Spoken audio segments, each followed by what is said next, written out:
Oke, Bu Mas Siti ya. Ya, ya Pak. Seperti yang rekan-rekan tadi ya, selama mengajar, kreativitas apa yang ditunjukkan oleh Ibu dalam menciptakan, menarik perhatian dan memotivasi siswa di kelas? Ya, baik Pak, saya mencoba untuk menjawab pertanyaan dari Pak Baryanto. Sebuah kreativitas itu adalah itu memang sesuatu yang harus dimiliki oleh seorang guru. Kalau dalam bahasa kerennya adalah master of change ya. Kita adalah agen perubahan sebagai teacher ini. Nah, maka dari itu dari mulai awal terutama kesiapan kita dalam media pembelajaran, kesiapan pribadi personal kita harus benar-benar siap Pak, itu yang pertama. Kemudian yang berikutnya adalah selain itu kita juga harus menyiapkan beberapa materi dengan beberapa inovasi-inovasi yang tentu saja akan memberikan motivasi kepada peserta didik. Kemudian tertuju pada sebuah materi tadi, materi apakah yang akan kita tampilkan di situ, itu juga harus menarik Pak, supaya anak-anak tidak istilahnya fobi ya ketika mengikuti kegiatan yang akan kita ajarkan. Mungkin barangkali seperti itu, penuh inovasi sehingga anak-anak tertarik untuk mengikuti pembelajaran yang sedang dan akan kita lakukan. Demikian Pak. Oke. Kemudian Ibu Marsiti ya, upaya apa dalam menginovasi penggunaan model-model pembelajaran di kelas? Iya, tentu saja ini berkait dengan pertanyaan pertama. Untuk model-model pembelajaran pastinya juga harus bervariasi. Karena apa? Anak-anak di zaman sekarang tuh kalau bener ya, kalau di zaman dulu kita bimoli ya, istilahnya guru menyampaikan dari A sampai Z hanya sifatnya mungkin menjelaskan seperti itu. Tetapi barangkali kita untuk di era sekarang kita harus penuh inovasi untuk kita kembangkan pada peserta didik, terutama pada model-model pembelajaran, baik PBL maupun yang lain. Jadi pastinya harus runut materi apa yang akan kita sampaikan, kemudian cocoknya menggunakan media apa, ini sudah tergambar oleh seorang guru. Jadi bisa menggunakan media-media yang lain. Nah di zaman sekarang kan luar biasa canggih, bisa menggunakan WA, pakai Zoom, kemudian pakai media-media yang lain seperti Google Meet kayak seperti ini. Ini barangkali cukup membantu pada era-era sekarang dalam model-model pembelajaran yang kita lakukan. Demikian Pak. Oke. Kemudian selama proses pembelajaran, bagaimana bentuk penerapan pembelajaran yang mendidik sehingga bisa diimplementasikan dalam kehidupan sehari-hari? Saya pikir kita sebagai guru agama ini pastinya banyak sekali figur-figur dari seorang guru saja juga perlu Pak untuk menjadi uswah bagi anak-anak. Dari penampilan kita terutama bagi seorang perempuan misalnya mencontohkan bagaimana sih berhijab yang baik gitu. Kemudian kita mencontohkan perilaku-perilaku yang baik pula, itu baik terhadap perlakuan kita terhadap anak didik, perlakuan kita terhadap teman sebaya, perlakuan kita terhadap guru, itu juga menjadi sebuah contoh yang bisa diterapkan pada anak-anak seperti itu. Nah, itu juga salah satu contoh simpel pada kita agar anak-anak meniru kita. Dan bagaimana kita juga memperlakukan kita terhadap anak-anak, misalkan anak bermasalah ini pas kadang kalau kita tidak memiliki psikologi yang bagus, pastinya anak akan kita perlakukan tidak baik atau mungkin kita jatuhkan di depan kelas. Tetapi bagi guru yang baik, tetap dia dirangkul, diberikan motivasi, diberikan kepercayaan diri, sehingga anak-anak itu merasa tidak dijatuhkan dan anak-anak tetap diberikan penghargaan atau reward bagi seorang guru. Itu juga merupakan salah satu uswah ya bagi kita perlakuan seorang guru terhadap murid, atau bisa juga diaplikasikan ketika ini anak bisa bercerita. Oh seperti ini, guru ini bagus sekali, jadi perlakuannya bagus terhadap siswa, memberikan contoh yang baik, insya Allah juga akan meluas. Anak tadi kalau misalkan yang kita ajar itu ada 40, bisa kita bayangkan dia bisa bercerita terhadap orang tuanya 2, nah jadi 40 kali 2 udah 80, bercerita lagi kepada yang lain, akan meluas contoh-contoh yang baik yang diajarkan oleh seorang guru kepada peserta didik. Demikian Pak Bar. Oke. Kemudian selanjutnya, kreativitas apa yang Ibu tunjukkan dalam mengembangkan variasi interaksi di kelas? Iya, interaksi. Interaksi kan istilahnya kita berkolaborasi ya Pak, bergabung dalam kelas itu tidak hanya sebatas kita dalam mengajar satu arah gitu ya, tetapi kita bisa menggunakan media-media yang lain ya, seperti misalkan simulasi dan seterusnya, itu kan menunjukkan sebuah komunikasi kepada peserta didik. Nah, maka dari itu sangat penting Pak, kita tidak hanya sebatas menonton dalam mengajar, tapi kita butuh kegiatan-kegiatan yang lain yang dimana menunjang anak-anak kreatif dalam menumbuhkan sikap untuk mengikuti kegiatan pembelajaran, dan dia termotivasi memberikan sebuah ide-ide dan gagasan untuk pembelajaran yang sedang kita lakukan. Demikian. Oke, selanjutnya inovasi apa yang Ibu tunjukkan dalam mengorganisasi atau mengembangkan sumber-sumber belajar? Iya. Sumber belajar itu banyak yang saya tampilkan dalam RPP, itu bisa berupa buku, bisa berupa internet. Karena kita kajiannya adalah pendidikan agama Islam, bisa terjemah, kemudian bisa sumber belajar yang lain seperti masyarakat sekitar juga bisa Pak. Kemudian ditambah dengan media-media yang lain atau sumber belajar yang lain yang menunjang, bisa LKS ataupun sumber-sumber yang dapat memberikan inspirasi, bisa buletin juga bisa koran atau bisa berita, itu juga bisa Pak. Artinya tidak monoton saklek kita dalam satu buku, tetapi bisa kita kembangkan dari beberapa varian-varian yang ada yang dapat kita tampilkan dan dia itu signifikan terhadap materi yang kita tampilkan. Demikian Pak Bar. Ya, sejauh mana ya Ibu dalam memanfaatkan teknologi informasi? Ya. Ini pastinya kita jawab di era sekarang. Kalau zaman dulu kita ngabarin anak susah Pak. Kalau pada zaman sekarang kita cukup kita buat sebuah grup, bisa grup WA, bisa grup classroom dan seterusnya. Jadi untuk di era sekarang memang sebuah proses tuntutan kita. Jadi tidak ada alasan ketika kita tidak masuk, tidak ada kabar. Jadi dengan media-media itu mari kita gunakan dengan sebaik-baiknya, dan kita menggunakan media tepat guna untuk proses kegiatan belajar mengajar. Demikian Pak. Oke. Kemudian sejauh mana Ibu dalam mengembangkan media pembelajaran sebagai alat pembelajaran? Iya. Alhamdulillah setelah mengikuti kegiatan PPG ini Pak, terima kasih pada Pak Baryanto, luar biasa sekali yang kita peroleh dari media-media. Ini tentu saja nanti harapan saya ketika berada di sekolah saya akan saya kembangkan ya. Untuk saat ini memang saya lebih kepada PTT Pak, PowerPoint itu artinya selain kita menyajikan dalam bentuk teks, itu juga bisa berupa gambar, bisa berupa film, bisa berupa audio, itu yang bisa sebagai salah satu sarana untuk memfasilitasi ataupun mentransformasi ilmu dari guru kepada peserta didik. Lebih lanjut lagi bisa berupa video, bisa berupa rekaman-rekaman yang lain gitu ya. Itu artinya tidak hanya pada teks saja, tetapi media-media yang lain yang memang ada sinergi terhadap materi itu boleh kita tampilkan Pak. Jadi artinya munculnya sebuah inovasi yang luar biasa bagi seorang guru.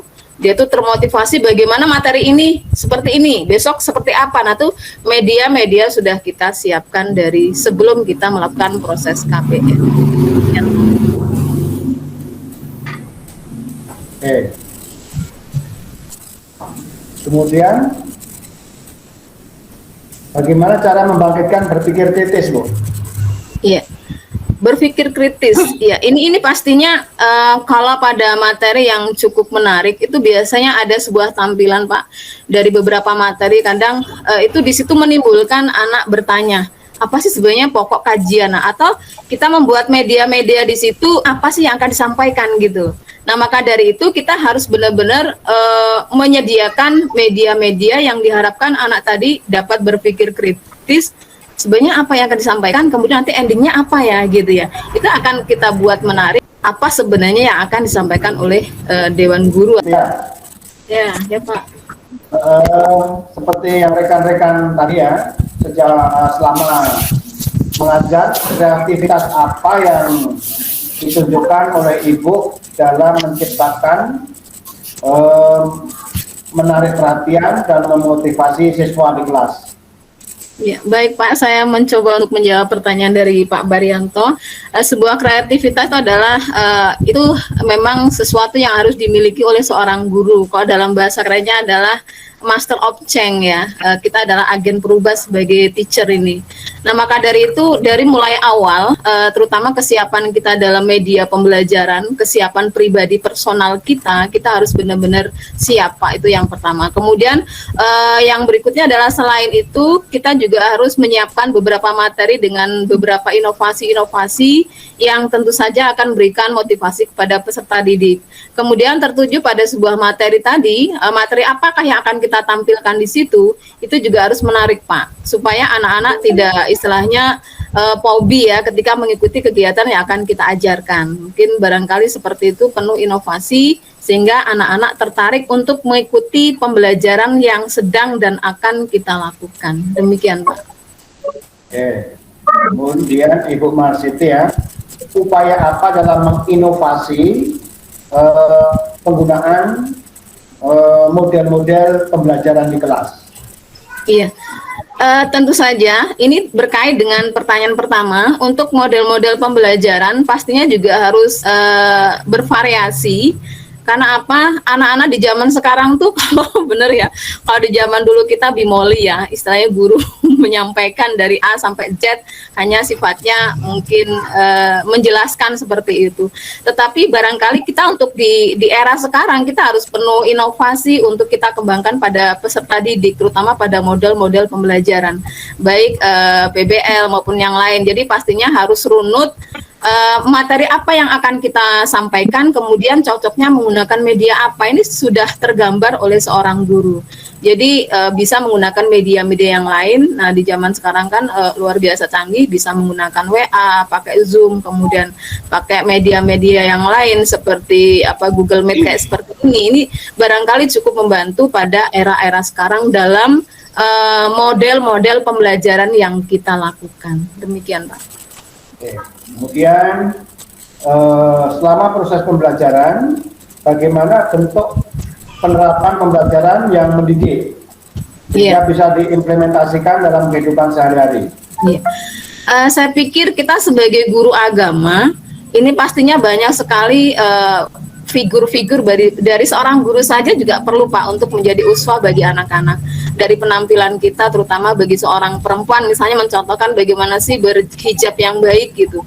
Kemudian kita mencontohkan perilaku-perilaku yang baik pula, itu baik terhadap perlakuan kita terhadap anak didik, perlakuan kita terhadap teman sebaya, perlakuan kita terhadap guru, itu juga menjadi sebuah contoh yang bisa diterapkan pada anak-anak seperti itu. Nah, itu juga salah satu contoh simpel pada kita agar anak-anak meniru kita. Dan bagaimana kita juga memperlakukan kita terhadap anak-anak, misalkan anak bermasalah ini pas kadang kalau kita tidak memiliki psikologi yang bagus, pastinya anak akan kita perlakukan tidak baik atau mungkin kita jatuhkan di depan kelas. Tetapi bagi guru yang baik, tetap dia dirangkul, diberikan motivasi, diberikan kepercayaan diri, sehingga anak-anak itu merasa tidak dijatuhkan dan anak-anak tetap diberikan penghargaan atau reward bagi seorang guru. Itu juga merupakan salah satu uswah ya bagi kita perlakuan seorang guru terhadap murid, atau bisa juga diaplikasikan ketika ini anak bisa bercerita. Oh seperti ini guru ini bagus sekali, jadi perlakuannya bagus terhadap siswa, memberikan contoh yang baik, insya Allah juga akan meluas. Anak tadi kalau misalkan yang kita ajar itu ada 40, bisa kita bayangkan dia bisa bercerita terhadap orang tuanya 2, nah jadi 40 kali 2 udah 80, bercerita lagi kepada yang lain, akan meluas contoh-contoh yang baik yang diajarkan oleh seorang guru kepada peserta didik. Demikian Pak Bar. Oke. Kemudian selanjutnya, kreativitas apa yang Ibu tunjukkan dalam mengembangkan variasi interaksi di kelas? Iya, interaksi. Interaksi kan istilahnya kita berkolaborasi ya Pak, bergabung dalam kelas itu tidak hanya sebatas kita dalam mengajar satu arah gitu ya, tetapi kita bisa menggunakan media-media yang lain ya, seperti misalkan simulasi dan seterusnya, itu kan menunjukkan sebuah komunikasi kepada peserta didik. Nah maka dari itu sangat penting Pak, kita tidak hanya sebatas menonton dalam mengajar, tapi kita butuh kegiatan-kegiatan yang lain yang dimana menunjang anak-anak kreatif dalam menumbuhkan sikap untuk mengikuti kegiatan pembelajaran, dan dia termotivasi memberikan sebuah ide-ide dan gagasan untuk pembelajaran yang sedang kita lakukan. Demikian. Oke. Selanjutnya, inovasi apa yang Ibu tunjukkan dalam mengorganisasi atau mengembangkan sumber belajar? Iya. Sumber belajar itu banyak yang saya tampilkan dalam RPP, itu bisa berupa buku, bisa berupa internet. Karena kita kajiannya adalah pendidikan agama Islam, bisa terjemah, kemudian bisa sumber belajar yang lain seperti masyarakat sekitar juga bisa, Pak. Kemudian ditambah dengan media-media yang lain atau sumber belajar yang lain yang menunjang, bisa LKS ataupun sumber-sumber yang dapat memberikan inspirasi, bisa buletin juga bisa koran atau bisa berita, itu juga bisa, Pak. Artinya tidak monoton saklek kita dalam satu buku, tetapi bisa kita kembangkan dari beberapa varian-varian yang ada yang dapat kita tampilkan dan dia itu signifikan terhadap materi yang kita tampilkan. Demikian, Pak Bar. Ya, sejauh mana ya Ibu dalam memanfaatkan teknologi informasi?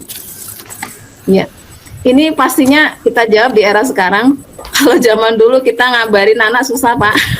Kalau pada zaman sekarang kita cukup kita buat sebuah grup, bisa grup WA, bisa grup classroom dan seterusnya. Jadi untuk di era sekarang memang sebuah proses tuntutan kita. Jadi tidak ada alasan ketika kita tidak masuk, tidak ada kabar. Jadi dengan media-media itu mari kita gunakan dengan sebaik-baiknya dan kita menggunakan media tepat guna untuk proses kegiatan belajar mengajar. Demikian, Pak. Oke. Kemudian sejauh mana Ibu dalam mengembangkan media pembelajaran sebagai alat pembelajaran?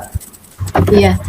Alhamdulillah setelah mengikuti kegiatan PPG ini, Pak, terima kasih pada Pak Baryanto.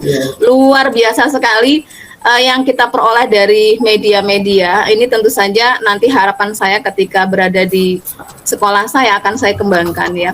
Untuk saat ini memang saya lebih kepada PTT, Pak. PowerPoint itu artinya selain kita menyajikan dalam bentuk teks, itu juga bisa berupa gambar, bisa berupa film, bisa berupa audio. Itu yang bisa sebagai salah satu sarana untuk memfasilitasi ataupun mentransformasi ilmu dari guru kepada peserta didik. Lebih lanjut lagi bisa berupa video, bisa berupa rekaman-rekaman yang lain gitu ya. Itu artinya tidak hanya pada teks saja, tetapi media-media yang lain yang memang ada sinergi terhadap materi itu boleh kita tampilkan, Pak. Jadi artinya munculnya sebuah inovasi yang luar biasa bagi seorang guru. Dia tuh termotivasi bagaimana materi ini seperti ini, besok seperti apa. Nah tuh media-media sudah kita siapkan dari sebelum kita melakukan proses KPM. Oke. Kemudian bagaimana cara membangkitkan berpikir kritis, Bu? Iya. Berpikir kritis, ya ini pastinya kalau pada materi yang cukup menarik itu biasanya ada sebuah tampilan, Pak, dari beberapa materi. Kadang itu di situ menimbulkan anak bertanya, apa sih sebenarnya pokok kajian? Nah, atau kita membuat media-media di situ yang anak itu bertanya gitu ya, sebenarnya apa sih yang akan disampaikan gitu. Nah maka dari itu kita harus benar-benar menyediakan media-media yang diharapkan anak tadi dapat berpikir kritis. Sebenarnya apa yang akan disampaikan, kemudian nanti endingnya apa ya gitu ya. Itu akan kita buat menarik sehingga anak-anak tadi juga tertarik dan dia tuh kritis apa sebenarnya yang akan disampaikan oleh dewan guru ataupun guru yang akan menampilkan materi tadi. Demikian. Oke, kemudian selanjutnya Ibu Marsiti dalam meningkatkan HOTS ya, berpikir tingkat tinggi, itu seperti apa langkah-langkahnya atau upayanya di lokal itu? Iya, kalau di KBM ini kan pastinya kita sebelum pembelajaran itu kan kita harus sikapi silabus ya, silabusnya seperti apa, kemudian kita turunkan kepada Prota maksudnya program tahunan, ya Prota, Prosem, kemudian RPP kan gitu ya. Nah RPP itu adalah sebuah perangkat yang akan kita jabarkan nanti sebagai aksi kita kepada peserta didikan gitu. Nah pastinya ketika kita menampilkan materi di situ, itu artinya kita harus tahu ini apakah kategori materi HOTS atau dia LOTS kan gitu. Kalau LOTS pastinya juga akan berpengaruh feedbacknya itu kepada soal yang mudah juga kan gitu. Tetapi kalau pada materi yang di situ perkiraannya sulit seperti misalkan memahami hadis, kemudian menganalisis hadis, atau bisa jadi memaknai asbabun nuzulnya Quran surat misalkan Ali Imran ayat 59, itu kan kategori materi yang HOTS kan gitu. Nah maka dengan demikian itu juga akan nantinya akan berpengaruh pada soal yang HOTS pula Pak, seperti itu. Jadi intinya kita harus benar-benar mensikapi. Nah maka dari situ kita harus adanya kolaborasi. Jadi tidak semuanya soal itu HOTS saja, tetapi juga harus adanya varian dari soal-soal yang kita tampilkan pada evaluasi pembelajaran. Demikian Pak. Oke, terakhir ya, bentuk kreativitas apa yang Bu Marsi lakukan dalam menciptakan suasana pembelajaran yang baik? Ya, kreativitas itu berarti kan sebuah kreasi yang kita kembangkan. Jadi misalnya kita harus buat beda Pak dalam proses KBM ataupun kegiatan belajar mengajar. Misalkan pada hari minggu kemarin kita menggunakan metode pembelajaran PBL kan seperti itu. Nah maka kita juga harus menyesuaikan materi yang ada, besok juga tidak harus sama. Kita harus menyesuaikan dari materi yang akan kita sajikan pula. Nah maka di situ juga harus adanya variasi proses kegiatan pembelajaran yang kita lakukan. Demikian Pak. Terima kasih. Oke, terima kasih Bu Marsiti. Iya Pak, sama-sama Pak. Tepuk tangan untuk Bu Marsiti. Terima kasih teman-teman.